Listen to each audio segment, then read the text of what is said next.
Welcome to a deep dive into GMM Pfaudler's Q2FY25 performance.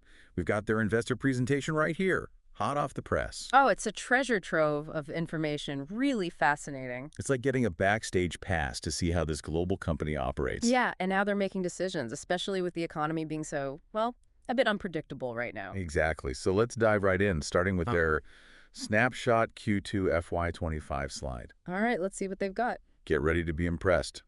Revenue's up 3% from last quarter, hitting 805 crores. Not bad at all. And EBITDA, that's their operating profit, also up 6% to 93 crores. Now that's interesting. Even with the global market being a bit, well, shaky, they're still showing solid growth. It seems like they're in a pretty good position in their industry, and they've got a massive order backlog, too. How massive we're talking. A whopping euros 1,773 crores, up 4% from last year. That's a ton of future business already lined up. Wow, like a safety net, isn't it? Ensures a steady revenue stream even if things get a bit rough out there. Exactly. Now, let's zoom in a little closer and look at the consolidated results, Q2 FY25, and consolidated balance sheet slides. All right, getting into the nitty-gritty now. What we see here is positive growth in revenue, EBITDA, and PAT. That's profit after tax, compared to both last quarter and the same time last year. Very impressive. They're managing to grow those earnings while keeping their debt under control, too. They've actually reduced their debt quite a bit, haven't they? They have. Their net debt equity ratio is down to 0.3. Okay, break that down for us. What does that actually mean? Think of it like buying a house. If you put down a large down payment, you take out a smaller mortgage. You're in a better position financially, right? Less debt. So GMM Pfaudler is doing something similar. Exactly, reducing their debt compared to what they own. It's a good sign for long-term stability, shows they're managing things carefully. And their net debt-EBITDA ratio. What about that one? Also looking good. It's steady at 0.9. Remind me what that ratio tells us again. It basically measures how easily they can pay off their debt using their earnings. A ratio below 1 is considered very healthy. So they're not struggling to make those debt payments. Not at all. They have more than enough earnings to cover it comfortably. So they're making money, managing their debt well, and have a huge backlog of orders. But we can't forget about cash flow, can we? Absolutely not. It's the lifeblood of any business. It looks like GMM Pfaudler's got stable inventory and receivables. Which means... Well, they're not sitting on a pile of unsold products, and they're not waiting forever for customers to pay their bills. That's efficient working capital management for you, like a well-oiled machine. It ensures they have the cash on hand to keep things running smoothly and invest in future growth. Speaking of growth, let's see how their international expansion is doing. That's where things get really interesting. Let's take a look. Welcome back to our deep dive into GMM Pfaudler. Now it's time to, really analyze their financials, those reports that give us a peek behind the curtain. It's like seeing what's really going on under the hood, right? Exactly.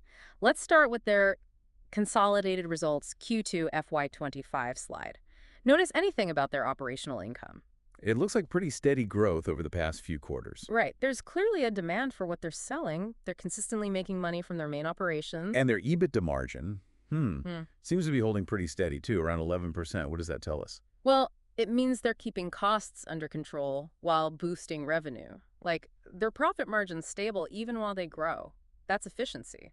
Makes sense. Even with, everything costing more these days, they're managing to keep profits healthy. Now, on the consolidated balance sheet, the net debt equity ratio, it's down to 0.3 times. Yeah. Seems like a pretty big improvement. It is. Remember that house analogy? They've paid down their mortgage faster. They owe less compared to what they own. So a good sign for investors. Definitely. Less risk.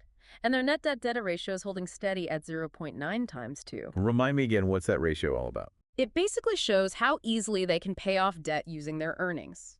A ratio below 1, like theirs, means they're more than comfortable covering it.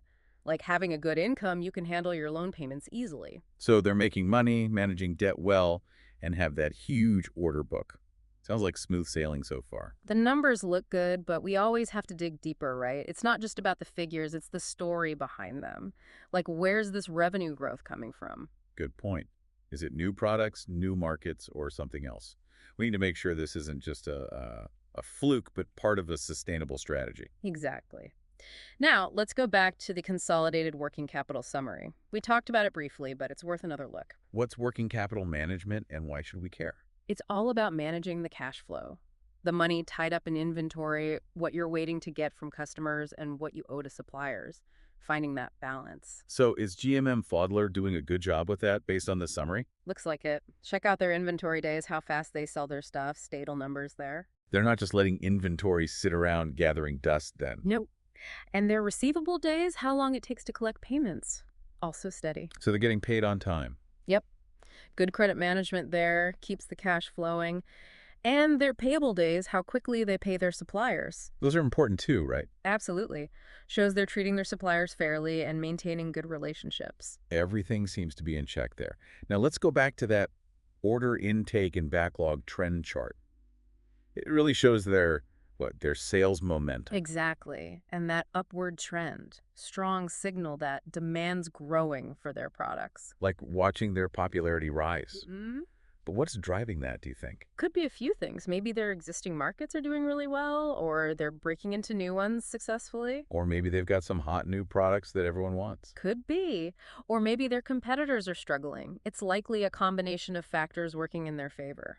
Okay, before we move on to the shareholder info, what about their cash flow statement? It's on the consolidated cash flow statement H1FY25 slide. What does it tell us? Well, it's like their financial diary. Shows how cash moves in and out. Super important for investors because it shows if they can generate cash from their actual operations. It's the lifeblood of any business, as you said. Yeah. And it looks like they've got positive cash flow from operations. That's good. Always a good sign. Means they're making enough from their core business to cover expenses and, invest. Speaking of investments, I see they're allocating a lot of cash to capital expenditures. What are they spending on? Things like property, plant, and equipment. Big investments, but essential for a manufacturing company like GMM Pfaudler. So they're upgrading their tools and machinery to keep up with everything. It's like planting seeds for the future, making sure they can grow and thrive. All right, let's turn to their shareholder info now. It's on the shareholder summary slide. Looks like a pretty diverse group of investors, with a good chunk being institutional investors. What does that tell us? Well, it shows a lot of different folks have confidence in GMM Pfaudler, especially those institutional investors, the ones managing big money like pension funds. They do their homework before investing. It's a good sign, then, to have those big players on board. And it looks like their holdings are increasing, too. Is that significant? Absolutely. It means these big investors are even more confident in the company's future. They see potential for good returns. So we've looked at their financials, balance sheet, working capital, cash flow, and now shareholder info. It's been a pretty thorough checkup, wouldn't you say? It has. And overall, GMM Pfaudler seems to be in a really strong position, growing their revenue, managing costs well, keeping their finances healthy, and generating positive cash flow. And those investors seem to agree. They do. But there's more to uncover.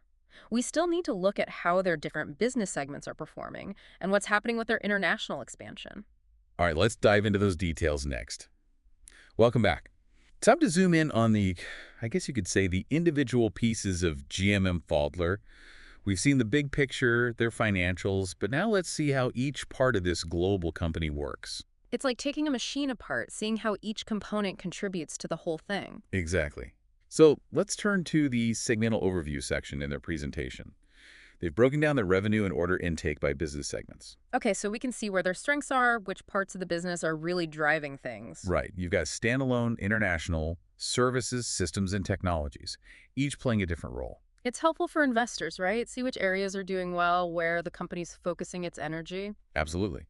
Now, looking at the segmental overview Q2FY25 and segmental overview H1FY25 slides, what strikes me is the balance they've got. You're right. It's not like one segment's completely dominating everything. It shows they've got a diversified approach, which is good. Very good. It's like a diversified investment portfolio. Helps manage risk if one area slows down. Like having multiple engines on a plane. If one fails, the others can keep you going. Okay, let's talk international performance now.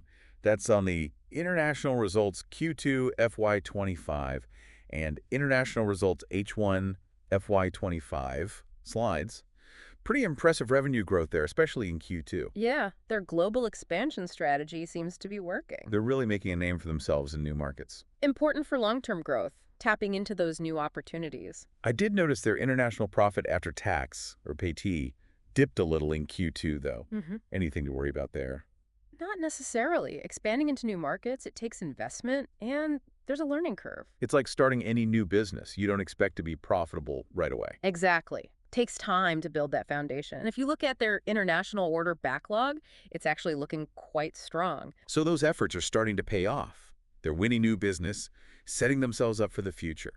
So, as we wrap up this deep dive, what's the main takeaway? What story does GMM Pfaudler's Q2FY25 performance tell us?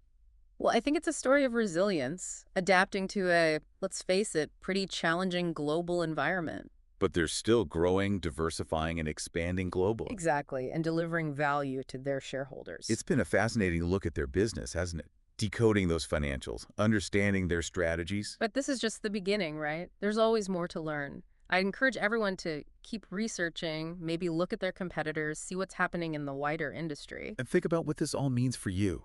What surprised you? What questions do you have now? Keep exploring. Keep asking those questions. That's how we all learn and grow.